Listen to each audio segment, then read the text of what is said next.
Hi guys, welcome to Spoona's Laddu's Kitchen. இன்னைக்கு என்ன பார்க்க போறேன்னா நம்ம எப்படி பிரஷர் குக்கர்ல தக்காளி சாதம் எப்படி செய்யறதுன்னு பார்க்கலாம் வாங்க. ஃபர்ஸ்ட் வந்து சின்ன வெங்காயம் 4 வந்துட்டு நீட்டா அரைச்சு வச்சுக்கணும். அப்புறம் வந்து ஒரு 6 தக்காளி நீட்டா அரைச்சு வச்சிருக்கேன். அப்புறம் ஒரு கைப்பிடி அளவு புதினா, ஒரு கைப்பிடி அளவு கொத்தமல்லி, 2 படி அரிசி வந்து நல்லா ஊற வச்சு கழுவி எடுத்து வச்சிருக்கேன். அப்புறம் இஞ்சி பூண்டு பேஸ்ட் மிக்ஸில போட்டு அரைச்சு வச்சிருக்கேன்.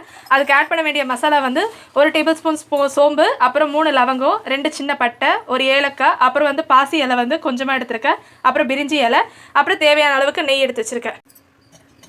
ஃபர்ஸ்ட் 2 கரண்டி எண்ணெய் ஊத்திக்கலாம். அப்புறம் ஒரு ஸ்பூன் நெய், அப்புறம் நம்ம எடுத்து வச்சிருக்க சோம்பு, பட்டை, லவங்கம், பிரிஞ்சி இலை, பாசி இதெல்லாமே போட்டுக்கலாம்.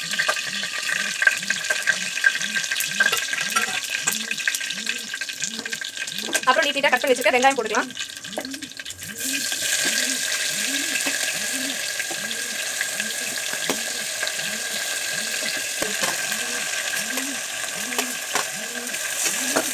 வெங்காயம் நல்லா வதக்கணும்.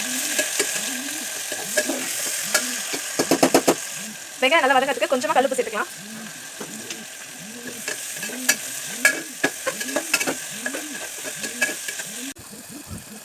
வெங்காயம் நல்லா வதக்கி முடிஞ்சிச்சு. அதனால கூட வந்து தக்காளி, புதினா, கொத்தமல்லி எல்லாமே ஆட் பண்ணி இப்போ நல்லா வதக்கணும்.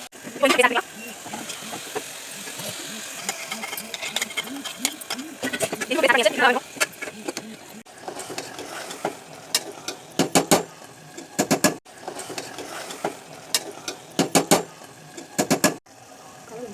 இப்போ மிளகாத்தூள் ஸ்மெல் கொஞ்சம் போயிடுச்சு. இப்போ தண்ணி ஊற்றிக்கலாம். 2 படி அரிசி எடுத்துருக்கனால வந்துட்டு 1.5 கிளாஸ் தண்ணி ஒரு படிக்கு. இப்போ நான் 3 கிளாஸ் தண்ணி ஊற்ற போகிறேன்.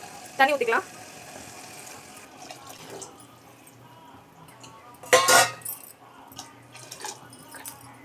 மூணு கிளாஸ் தண்ணி ஊற்றியாச்சு. இப்போ கொஞ்சம் கொதிக்கட்டும். கொதிச்சதுக்கப்புறம் அரிசி போட்டுக்கலாம். ஒரு கலக்கிட்டு அதுக்கப்புறம் குக்கர் மூடி போட்டுக்கலாம். இப்போ அரிசி போட்டாச்சு. இப்போ குக்கர் மூடி போட்டு 2 விசில் போட்டு எடுத்துக்கலாம்.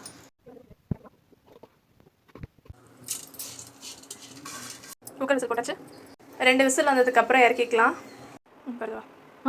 இந்த விசில் படிச்சு தக்காளி ரெடி வந்துட்டுன்னு பார்க்கலாம் வாங்க. சூடான தக்காளி சாதம் ரெடி. சூப்பராக வந்திருக்கு. ஸ்மெல்லே சூப்பராக இருக்குது.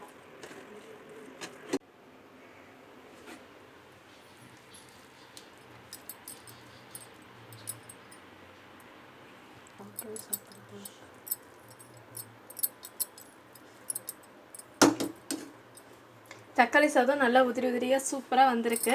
டேஸ்ட்டும் ஸ்மெல்லும் செம்ம சூப்பராக இருக்குது. வாங்க சாப்பிட்லாம். இதுக்கு சைட் டிஷ் என்ன வச்சுருக்கேன்னா ஆனியன் ரைத்தா, அப்புறம் வந்து லெமன் ஊறுகாய் வச்சுருக்கேன். இந்த காம்பினேஷனை சாப்பிட்றதுக்கு யாருக்கு ரொம்ப பிடிக்குன்றதை கீழே கமெண்ட் பண்ணுங்கள். பாய். நெக்ஸ்ட் வீடியோவில் பார்க்கலாம்.